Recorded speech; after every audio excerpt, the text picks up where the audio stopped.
Now that I'm in control of my own mind and ultimately my free will, I'm telling everything that I witnessed and saw and heard and photographically recorded behind the scenes of this New World Order effort.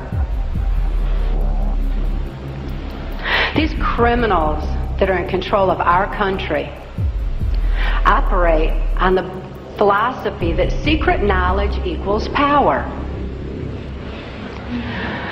Lampe, Missouri was a place where I heard George Bush and Bill Clinton talking, where from the point of view I had, they certainly were friends, and they didn't recognize any party lines between them. That's something for the, a smoke and mirrors illusion for the public. It's not something they adhere to, because they had exactly the same agenda, and that was for bringing in this New World Order.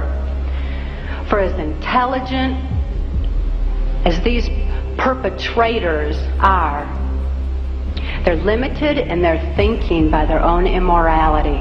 They don't have wisdom, they don't think deep, and they never considered the strength of the human spirit. It's time for truth to prevail. It's time that these truths were brought to light for the sake of humanity as we know it. The kind of long-term name going right back of this conspiracy is the great work of ages. It's used religion for its own ends, it's used science for its own ends, it uses any vehicle for its own ends. It does not have a party line, it does not have a basic religion, it just uses whatever vehicle is necessary to manipulate and control. What the New World Order means is the creation of one world government to which all nation states would be subordinate, one world central bank, one world currency that wouldn't be physical money, it would be credit, one world army, and as I'll come to later, a microchipped population. I think that we are living in a country today which is being manipulated, exploited, and maneuvered into something that the politicians are now calling a New World Order, which is in point of fact the same identical words that Adolf Hitler used in his public speeches when he began to talk about how the superior race was going to lead the world in the new age to a new world order, a new order based on a supreme rulership of the masses by an Aryan super race. And this is the same words that the President of the United States, congressmen, and all of the so-called elite in this country are using, the same Nazi terms. There are some very evil people who are at the reins of government in this country, and unless and until somebody starts reading the symbols and understanding where this stuff comes from, we're heading for another Nazi Germany. This is a situation that has been going on for a long, long time. People such as George Washington, Andrew Jackson, Abraham Lincoln, Mr. Ford from the Ford Motor Company, Charles Lindbergh, John Kennedy, Barry Goldwater, all were very clear about the dangers of globalism and the New World Order. It does seem that they're both owned by the same interests, and really the difference between Republican and Democrat appears to be almost purely cosmetic. And it's almost irrelevant who's in the White House right now. They're all pushing this same agenda, this globalism, this one world government. And I got to tell you, every time I hear global governance or New World Order or one world government, I keep thinking, that's what Alexander the Great wanted, that's what Napoleon wanted, that's what Rome tried to do, that's what Hitler tried to do. This idea of a single global government is nothing but the vanity of the rich and powerful run amok, and it never works out well for the ordinary people of the planet Earth.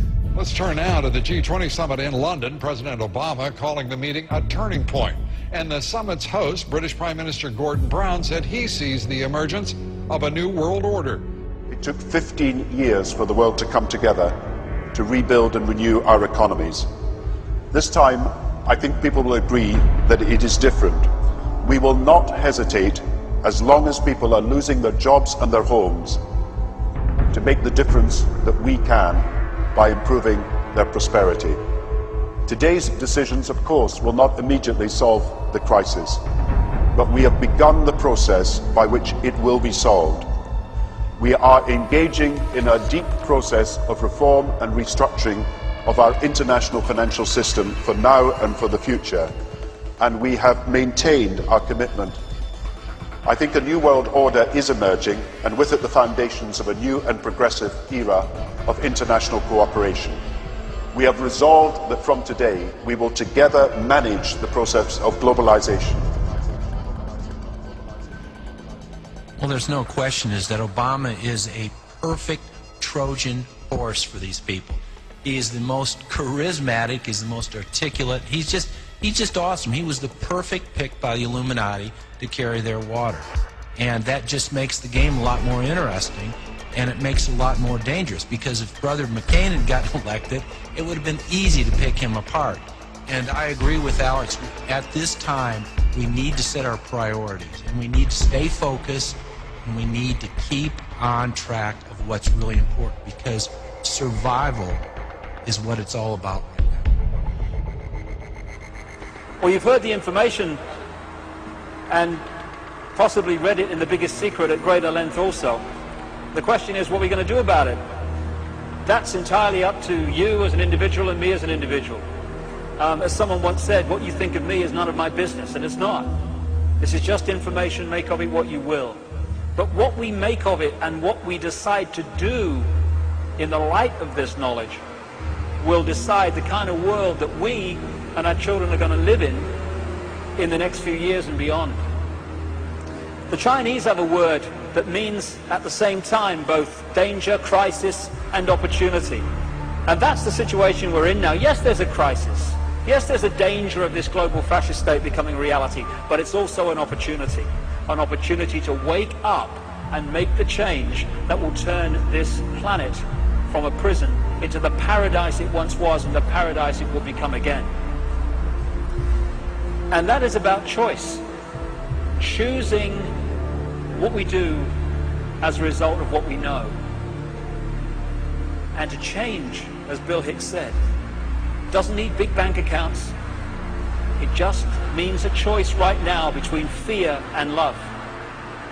Fear is the four-letter word that has controlled this planet and this human race for thousands of years. Love is the word that will set us free. And that's the choice we face now. And the world that those two choices will create will be so different as to be unexplainable, the chasm between the two, a prison or a paradise.